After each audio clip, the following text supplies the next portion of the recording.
Let me just say, Max Verstappen has become a menace. Like, I don't know if he can't handle pressure. Like, he seemed very committed, very intent on ending Lando Norris' race.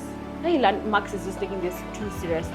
Like, I don't know, that was not even too seriously. The thing is, he was pulling illegal moves, and I'm glad he has been penalized this weekend. Through goes Hamilton! You can hear the cheers from Monza! The mics are on and off we go. Hi guys, my name is Winnie and welcome to the Worldspin podcast, the home of Formula One content and everything motorsport. Welcome to our Mexico Grand Prix race debrief. Today, I'm going to attempt to do the impossible, which is to keep this very short and brief and to the point. To the new listeners, thank you so much for tuning in and giving us a listen.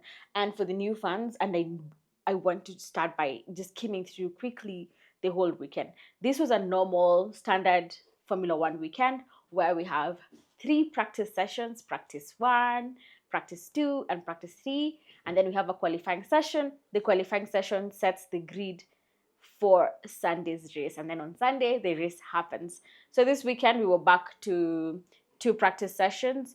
Pirelli, who that's another interesting thing in Formula One. The tires are supplied by one supplier, Pirelli, and they supply all the teams and drivers. So we don't have different drivers and different teams using different types of tires. So they were running some tests for some tires that they will be running next year, 2025. So we had one session over the weekend, practice 2, FP2, free practice 2, ran for like 90 minutes. The 30 minutes was, I think, being used to now test the tires for 2025. And in the spirit of keeping it short and sweet, I covered practice and qualifying on our page. So if you want to just refresh, go to our Instagram page and just check on our highlights, the US Grand Prix. You'll know what was happening bit by bit during practice and during qualifying. Right now, I just want to say, I want to skim through the race. Yeah. So Carlos Sainz again was on pole. Like, that's splendid. Like, it's a back. Oh God, Ferrari is on it. The Ferrari boys are on it.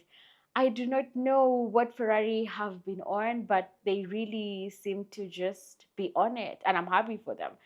I am happy because personally, that's my future team, and I'm happy to see them on top. So let's talk about it. A sensational win by Carlos Sainz, who will be heading to a new team next year. That's the Williams team. So I can imagine he's just, I think, maximizing his experience at Ferrari, having a race winning car underneath him.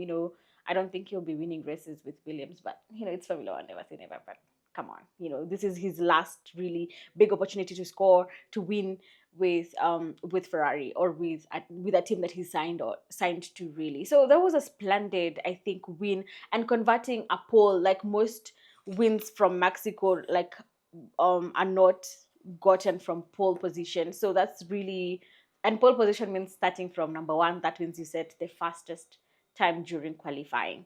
So that is it's insane work by Carlos Sainz, and seeing as he had lost the lead to Max Verstappen initially, because Max Verstappen had a splendid start to the race before he turned into a menace.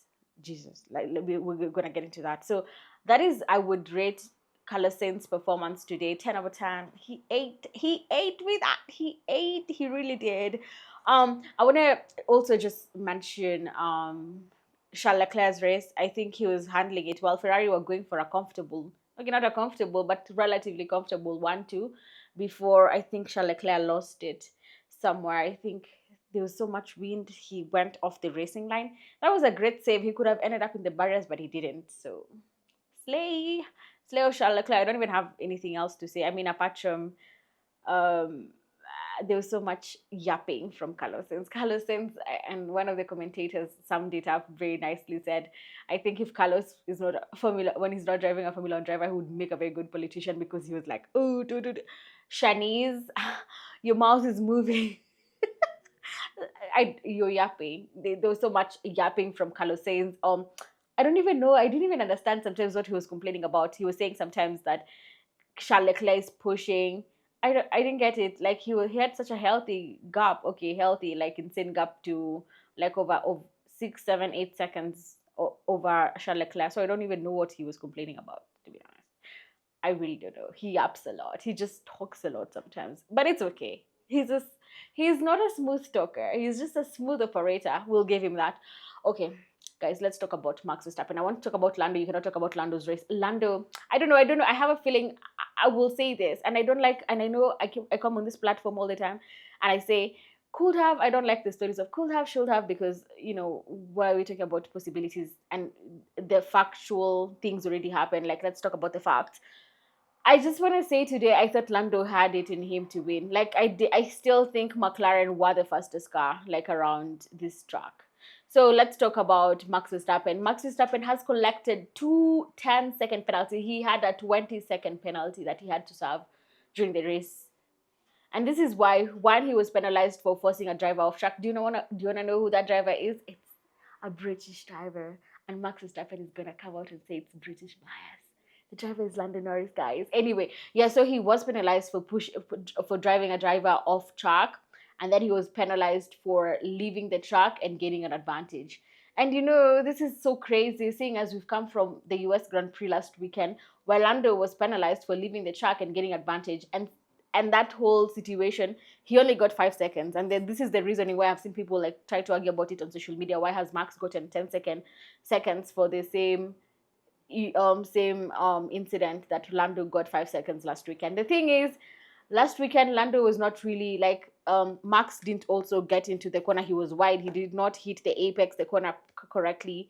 So it wouldn't have been fair to give Lando the 10 seconds. For this weekend, Max was really, let me just say, Max Verstappen has become a menace. Like, I don't know if he can't handle pressure.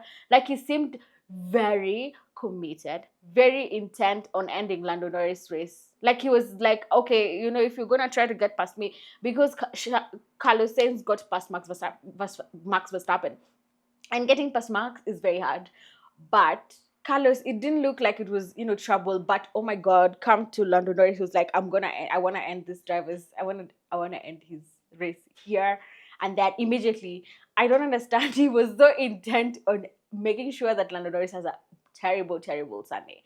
I don't know. Like, the thing is, Max is like, I mean, of course, he's fighting for the driver's title. I mean, okay, now this weekend, at least Lando has not hemorrhaged points to Max Verstappen. Max Verstappen has lost at 10 points of his, I think, 57 lead on the driver's title to Lando Norris. So Max is just taking this too seriously. Like, I don't know, that was not even too seriously. The thing is, he was pulling illegal moves, and I'm glad he has been penalized this weekend. And the thing is, I think we can talk about like the steward situation. So every race weekend we have like a stewards room. The stewards needs like prefects or like people who apply the regulations that are set out by the FIA. So I don't understand how, by the way, I don't know if there's a difference in application of rules with the different stewards. Sometimes they have a bias towards a certain driver, or I don't want to say the stewards are biased, but sometimes there are some like decisions they make that we're now starting to wonder. And I've posed this question before, and I think we should talk about it. Do you guys think we should have like a permanent like set of stewards that go from race to race? I know that will also introduce some level of bias, instead of also having these inconsistencies in application of the regulations of the FIA. So because every race has different set of stewards, essentially. So every day we have that, like, it introduces that level of inconsistency in application of regulations. I don't know. I just thought he was really intent on making Lando's day hell. I think he's taking it so seriously, this titles fight. Anyway, it was nice to see. They even made a graphic for him of the 20-second penalty that he got. Let's talk about the Mercedes boys today. Mercedes pair of George Russell and Lewis Hamilton. I don't have much. Okay, I was like running out of patience, but I know I can always trust Lewis Hamilton. He beats his time, and he pulled a very good move on George Russell to overtake him to get a P4 behind Charles Leclerc. But the gap between Charles Leclerc had a pit stop gap to the Mercedes pair, meaning that even Charles Leclerc pitted for a fastest lap and got an extra point for his team and for himself in his driver title challenge or whatever.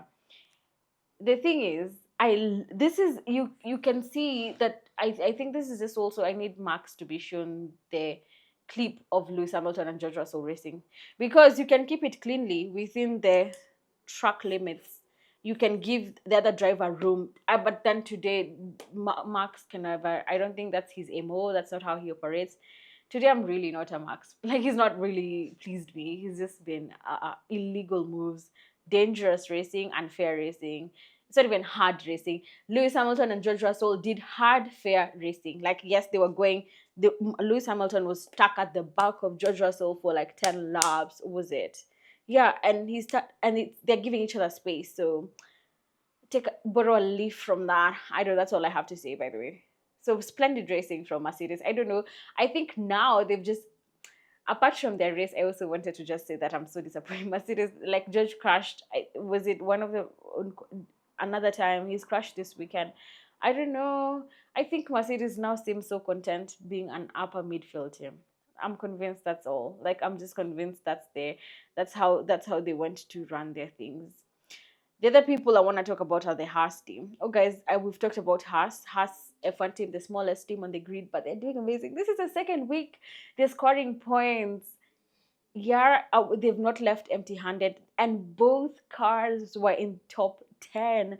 P7 for Nico Hulkenberg, I think his best finish this season, and then P9, oh, P7 for Kevin Magnussen, and P9 for Nico Hulkenberg.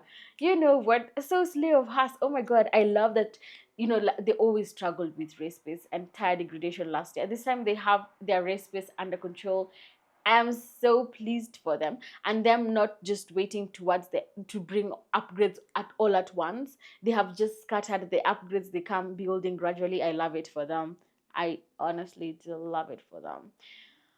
Um, um, who else? Gasly also in the points. I think Alpine, they have not had the best season, but like, I think Marco Ficao, like, they really, I think they are trying. And I don't know what other team. McLaren, yes.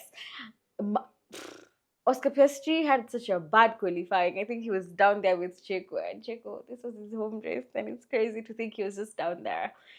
Anyway, I feel like this is a very good recovery drive by the McLaren driver, Oscar Piastri, starting. I think he said it's so low. He exited Q1. I think he was starting P17 or something, and now for him to drive to a P8, points for McLaren. You remember now, now Ferrari, with courtesy of the win of Carlos Sainz and a strong P3 finish for Charles Leclerc, they have overtaken Red Bull in the constructors. So this is actually game one for the constructors, like with McLaren and Ferrari, and even maybe Red Bull later on. Who knows? Because see how the form of the Ferraris, they might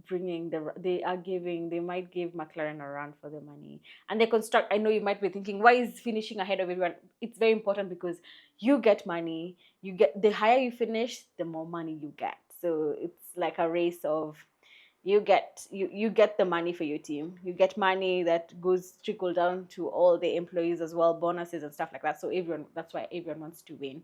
So the Haas team, very slay of them. Oh my god, I think for Vika, which was a bad weekend. Liam Lawson pitted at the end to try and take the fastest lap, I think, off of Lando Norris. I don't know. The Team B allegations, guys, again. We can talk about them in another episode as well. I know we'll talk about them. Yuki Tsunoda had an Yuki and Albon. Albon, guys, is he the new Logan? I don't know what's happening to Albon. I mean, I don't think it was like his fault. That event at the start of the race with Albon and Yuki was classified. I think it's just classified as a racing incident because I don't think there was anyone to blame for anything. So, and the thing is, it's nice to see when Ferrari is doing well, Haas are doing well, because Haas get their power unit from Ferrari and their gearbox and stuff like that. So I think their engines were doing very well with the high altitude of Mexico, because that's one of the biggest challenge at the Autodromo Hermanos Rodriguez, the circuit named after the Rodriguez brothers, essentially. So it sits at like 2.2, is it kilometers? 2.2 kilometers above sea level. That's very high, less oxygen. So even the energy levels of the drivers and the engine performance, entire degradation is affected as well. So good job by the Ferrari. They seem to be having a splendid weekend with both their customer team as well, Haas, that is. So impressive stuff. I think they're the only like top 10 driver. I think it's the two, I think P4 Lewis, and then P5 George Russell. I think P6 is Max Verstappen, who's has been a pure menace this weekend, and then P7 Kevin Magnussen. P8, I think, is it Gasly? I need to know who finished there. I want to know. Yeah, P8, no, P8 Oscar Piastri, and then P9 Nico, and then P10 Pierre Gasly. F1 has become so competitive. I enjoyed it particularly. This was like a race with overtakes everywhere. Like it was nice to watch. I genuinely did enjoy everything that was happening on there. And to be honest, I think I'm done. I know I kept it short and sweet, and like I don't know what's my. Let me quickly go through. We always have this thing. My B, honey, sting. B is like my whole highlight of this weekend. My sting is like what hurt me the most from this weekend, and my honey is like the sweetest thing I saw. So the highlight of this weekend, my B of this weekend, is of course seeing Carlos Sainz convert his pole into a win. Like it's always nice to see like a passionate drive. Love it for him. The sting of the weekend is Max Verstappen really trying to not trying. Max Verstappen successfully being a menace and just costing Lando so much. I think Lando could have won this weekend. That's my sting. My honey, the sweetest detail from this weekend. Do I have like a sweet thing that I stole anywhere really? Probably the podium celebration. I always like to see the Ferrari team sing the Italian anthem, Fratelli d'Italia. I'm gonna learn because that's my team next year, so I have to stay ready. Yeah, I don't know. You guys can tell me what stood out most for you from this race weekend. Like I don't even have anything more to really add to this episode apart from it's another race week. I'm actually keeping it short and sweet because we'll get like more content. Make sure you're following us on all our platforms on Instagram, Twitter, and TikTok at the Willspin Podcast. I I do some other short format content on there. So, and it's another race week. Oh my God, we're going to. I know I keep on saying all the tracks, they're my favorite. But I think this is, everyone asked me what's my dream Grand Prix. Interlagos. I want to go to Brazil. And we are racing in Brazil this coming week at the Interlagos. Lewis is an honorary citizen of Brazil. Did I say that correctly? Yeah, he is an honorary citizen of Brazil, and I love Brazil. Oh my God, it's the home of Ayrton Senna as well, so it's gonna be splendid. I do love the racing at Interlagos in Brazil, so I'm pretty excited for that race week. I know there are so many other things that I wanted to talk about, but I know I can always catch you the next weekend. As I promised, I'm gonna keep this short and sweet, and I did. So thank you so much for tuning in. Don't forget to subscribe to our YouTube channel and to rate us and follow us wherever you're listening to this podcast from. That's it from me. Bye, guys.